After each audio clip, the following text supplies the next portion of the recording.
By the way, you want a good Bible study? Look up the meaning of these words, Baal Zephon. It's kind of like between Migdol and Baal Zephon. It's like between a rock and a hard place.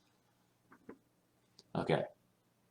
Pharaoh will think that the Israelites are lost in the desert and that the people will have no place to go.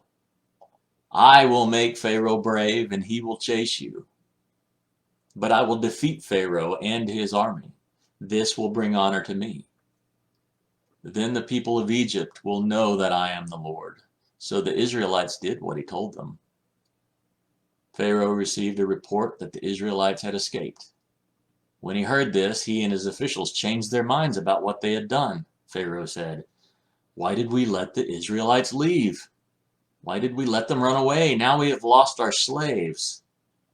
You can circle slaves in your Bible because we are very much dealing with an issue of slavery right now.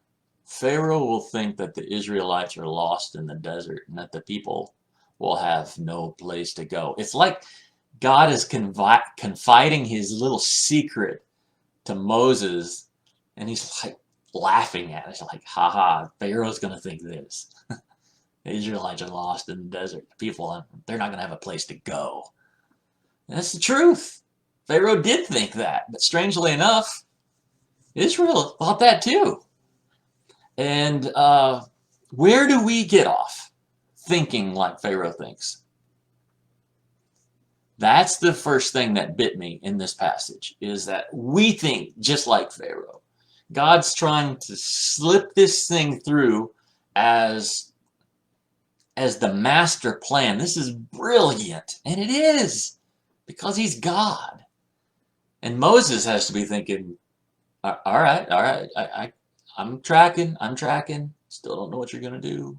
But we think just like Pharaoh. Oh, we're up against, we're between that rock and that hard place. Question is then, how are we supposed to think?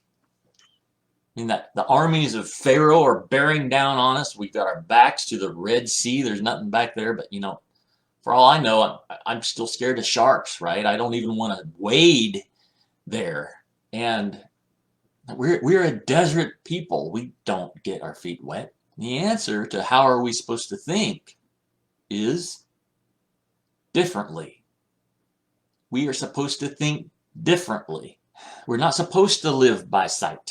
When I was writing that down, I thought of Daniel 3:16, which is Shadrach, Meshach, and Abednego. And you'll remember that story. It's the story of the fiery furnace.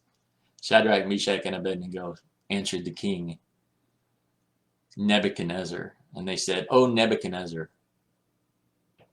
He was trying to get them to kneel down to his statue. Remember that one? "Oh, Nebuchadnezzar, we have no need to return a word to you on this matter. If it is so that our God whom we serve is able to deliver us from the burning fiery furnace, then he will deliver us out of your hand, O king. But if not, let it be known to you, O king, that we will not serve your gods nor worship the golden image which you have set up." They could have been a little bit more tactful, I think. I mean, that was a brutal response to a guy that's about to kick them off into a grill. You know what I mean? That's almost like, that's pretty upfront. And that is how you think. That's how you're supposed to think if you have the Spirit of God in you. Is it a denial of reality? Yeah, it's denial of man's reality. It's not a denial of God's reality.